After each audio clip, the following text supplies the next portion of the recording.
Online खरेदी करताना ग्राहकांची फसवणूक होण्याच्या घटना सातत्याने समोर येत असताना पालघर जिल्हा ग्राहक तक्रार निवारण आयोगाने ग्राहकांच्या हिताचा एक महत्त्वपूर्ण निर्णय दिला आहे। पालघर येथील ॲडव्होकेट पार्थ भरत राजपूत यांनी ऑनलाईन प्लॅटफॉर्मवरून एक आरोग्यपूरक उत्पादन खरेदी केले होते। मात्र हे उत्पादन दोषपूर्ण असल्याचा दावा करत त्यांनी संबंधित कंपनीकडे तक्रार केली। उत्पादन बदलून देण्याची मागणी करण्यात आली होती, परंतु हिस्ट्री ऑफ कॉन्स्पिशियसली हाय रिटर्न हे कारण देत उत्पादन बदलून देण्यास नकार देण्यात आला। यानंतर ॲडव्होकेट पार्थ राजपूत यांनी पालघर जिल्हा ग्राहक तक्रार निवारण आयोगात धाव घेत न्यायाची मागणी केली। या प्रकरणाची सुनावणी झाल्यानंतर आयोगाने महत्त्वपूर्ण निरीक्षण नोंदवत ग्राहकांना दोषपूर्ण सेवा देण्यात आली असल्याचं तसेच अनुचित व्यापार पद्धतीचा अवमान करण्यात आल्याचं मान्य केलं।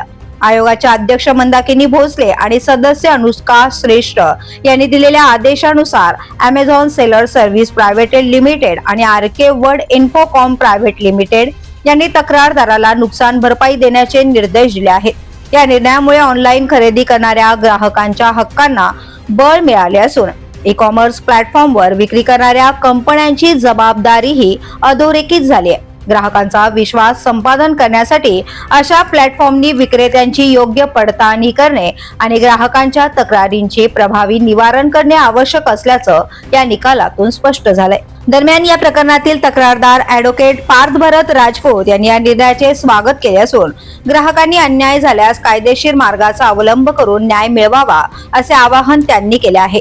याच संदर्भात फिर्यादी ॲडव्होकेट पार्थ भरत राजपूत यांनी नेमके काय सांगितले ते पाहूयात। द पोलीस न्यूज मध्ये आपलं हार्दिक स्वागत करीत आहेत पार्थ राजपूत। आपलं द पोलीस न्यूज हार्दिक स्वागत करत आहे। आपण मागे ग्राहक तक्रार निवारण आयोगाकडे तक्रार दाखल केली होती ॲमेझॉन कंपनी विरुद्ध। ॲमेझॉन फार मोठी कंपनी आहे आणि आपण 1 वर्षामध्ये आपल्या बाजूने निकाल लागला आणि ग्राहक तक्रार निवारण मंचाने आपल्या बाजूने निकाल दिला। त्याबाबत आपण काय सांगू शकणार? नमस्कार। सर्वात आधी तर द पोलीस न्यूज चॅनल यांचं मी मनापासून आभार व्यक्त करतो की राकेशजींनी मला ही संधी दिली। आज मी आपल्यासमोर उपस्थित आहे आणि जे काही पण मुद्दे आहेत या तक्रारी बद्दल ते मी आपल्याला सविस्तरपणे सांगणार। आता ही जी तक्रार होती जी मी दाखल केली होती मे 2025 मध्ये, ह्या तक्रारीचं मूळ जे कारण होतं ते असं होतं की ॲमेझॉनमध्ये आपण जर बघाल तर ही तर इंटरनॅशनल कंपनी आहे आणि बिग 4 मध्ये हिचं नाव आहे।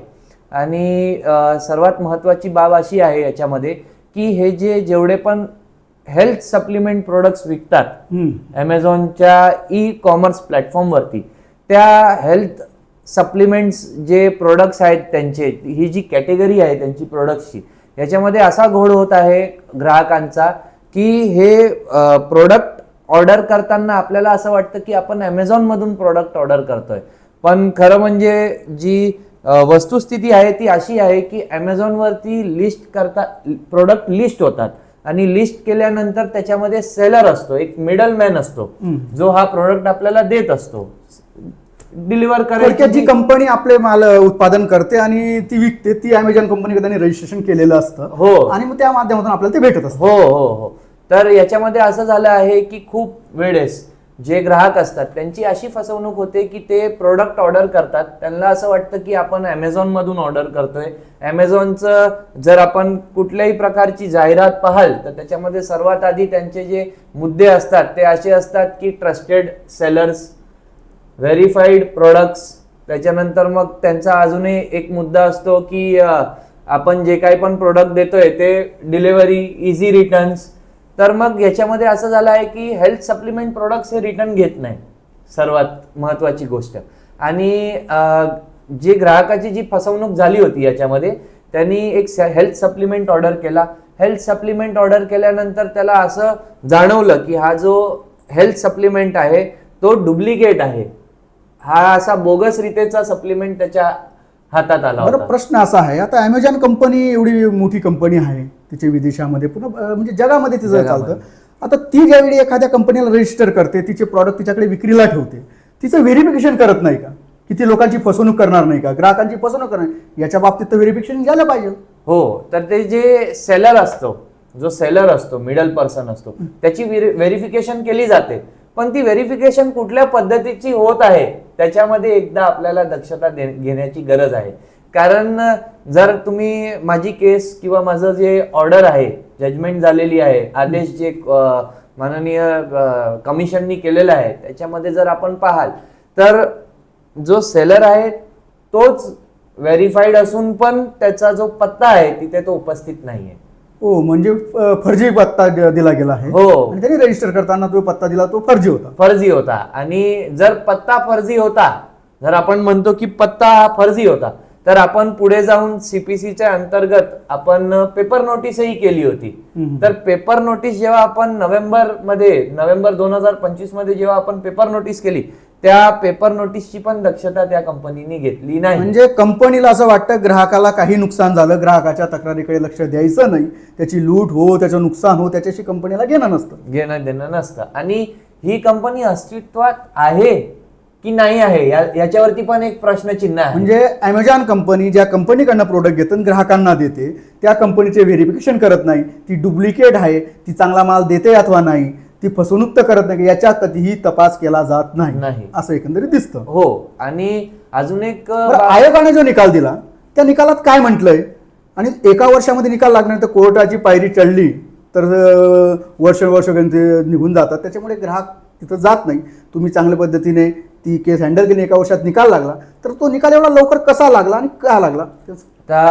जर आपण आपलं मेकॅनिझम बघितलं, जो आपला जो कन्झ्युमर प्रोटेक्शन ऍक्ट आहे, तर तो इटसेल्फ खूप फास्ट आहे. त्याची जी प्रोसिजर आहे ती फास्ट आहे. युजली सगळी वस्तू त्याच्यामध्ये फास्ट होते. कारण ग्राहकाची फसवणूक ही खूप मोठी फसवणूक आहे. कारण ग्राहकांनी पैसे दिलेले असतात किंवा मग त्याला कुठली तरी प्रकारचे नुकसान झालेले असते. तर याच्यामध्ये मी तर सर्वात आधी म्हणायला गेलं तर मी तर सर्वात जास्त प्रयत्न केला की लवकरात लवकर निकाल लागो. आणि याच्यामध्ये असं आहे, मी एक मुद्दा मांडत होतो, थोडक्यात सांगतो आपल्याला की ॲमेझॉन जेव्हा एखादा ग्राहक त्यांना अशी तक्रार नोंदतो त्यांच्याकडे, त्यांचं स्वतःचंही एक कन्झ्युमर हे असते, कस्टमर केअर असते, तर ते असं एकंदरीत आढळून आलं की ते कुठल्याही प्रकारचं इन्व्हेस्टिगेशन करत नाही. आता राकेश भाऊ, समजा तुम्ही ॲमेझॉन आहात, तुम्ही एखाद्या व्यक्तीला सेल करायची परवानगी दिली तुमच्या प्लॅटफॉर्म मार्फत.